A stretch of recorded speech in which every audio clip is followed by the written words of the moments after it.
Assalamu alaikum. Now, in the previous lecture, we already explained what are the specifications, what are the different types of the specifications, and what are the importance of the specifications. Now, in this lecture, I'm going to explain how to write an specifications. The following principles should be adopted. Number one, what are the descriptions of the material? The quantity and size of the material required to do an item of work shall be fully described for checking up at the site according to the classes provided in the specifications. The proportion of the mixing or a treatment of a materials if required before use shall be really described. This means what are the size of the material required and what are the mixing ratio you are going to make the concrete. It should be described before the constructions. Clearly described which type of material you are going to use, what is the size of the aggregate, what are the size of the coarse aggregates, and then what is the mixing criteria for the to making of a concrete. It should be clearly described before the constructions. Now the second thing is workmanship.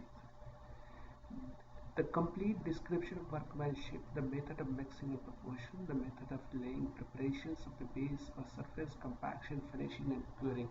So this means if you are doing any slump test or compression testing compression testing for concrete, it should be clearly what are the procedures. It should be clearly defined how to do these compaction test or the compression testing test or curing.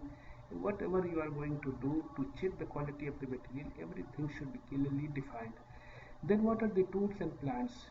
The tools and plants to be engaged to carry out work shall be described. The method of operation may and by whom to be supplied shall be studied. So this means what from where you are getting the tools and plants and what are the different types of the tools and plants you are going to use in this construction.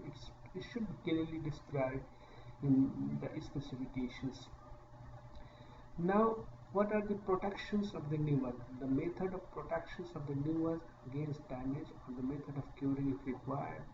The test of compacted work if necessary shall be described in the separate clause. So this means what are the procedures of the curing, how to protect new works if you completed some work, and then how to protect from the damage. It should be clearly described. Then the expression, this is more important. While writing a specification shall be made to express the requirements of the specification clearly and in concise with avoiding the repetitions and unusual words. As the specification of legal documents, terms such as suitable, proper, and words having more than one meaning shall be avoided. The sentence shall be short, simple, and concise because fewer words will involve less risks or legal difficulties. So this means in the writing of the specification, we should clearly define not the terms. We are not going to use suitable, proper, which has two meanings, I think, and it may create the legal difficulties, and we cannot repeat the work too many times in this in writing the specifications. So this means the expression of the writing is very important in writing the specifications. Now the clause of the specification. The clause shall be arranged in order to which work shall be carried out. This does not mean to follow the work according to the order of arrangement, but it is facilitate the references. So this means whatever you are going to make the serial wise construction, the specification should be written in that arrangement. While framing the clause for quantity of material, workmanship, tools and plants, practical possibilities should be realized and correct and complete but not repeated information shall be given so that the owner and contractor carrying out the work with the following specifications. So this means if that is practical possibility should be realized. So if you are framing the serial wise specifications, that is the based on the line of constructions of the different parts of the buildings. The specification should be written so in such a way that the practical possibilities should be take care of in writing all the specifications, this clause of the specifications. Now, what are the general specification of the building? Buildings are classified in four categories depending on the severity of the construction specification. Class A types are having highest specification, while the Class D type, fourth class, are having the lowest specifications. Then general specification of the first class building. Suppose if you are going to make a foundation and plinth shall be first class brick 1:6 mortar, or 1:4:8 cement concrete. So these are the foundations to specification for the foundations. So this means which material you are going to use and what are the ratio you are going to use in this. It is already specified. Then dam proof course, how much thickness of the dam proof course, what is the ratio of the mix, and what are the impermeable material you are going to use per bag of cements. So everything is written in this. Superstructure basically is the part of the building which is above the soil, above the ground level.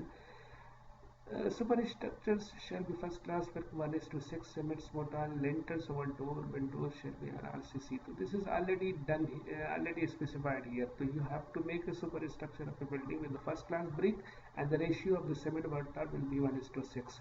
Roofing, you have to make 100 mm thick RCC shall be of 100 mm thick, because here it is written. It depends on the calculation, design calculation, maybe 100 mm, maybe 150 mm. Slab with 100 mm line terracing above over RCC slab is required. Height of the room should not be less than 3.5 meters. So this is the sample of a specification. It depends on the design criteria and the usage of the building. It is not. So this for the roofing, whatever the height and everything is written in this. Flooring, what flooring you are going to use in the one class building, it is already written here. So based on these specification, it is very easy to make a building without any hindrance. And finishing works you are going to use, inside and outside wall shall be finished with 12 mm cement mortar. Plaster, how much ratio is there you have to use. For whitewash, whatever the ratio you have to use. Everything. Same paint if you want to use. So this means everything, that what finishing you are going to do to the building, what paint you are going to use, and whatever distemper you are going to use, whitewash. For whitewash, everything is clear in the specification. Door and windows, whatever the design of the windows, it is already explained in the specification. Then the miscellaneous specification, miscellaneous rainwater pipe shall be cast iron. Building shall be provided in the first class and free water fittings and electrical installation. So this is the simple specification of the first class brick. In the same way, we can write the specification of the other parts of the buildings, and this is the brief about specifications as well as specification of the material as well as the construction techniques. So this means if we write the specification before the construction properly, then it will help in completing the projects within the time and with the less quantity of less expenditures is required to complete the project. Thank you very much.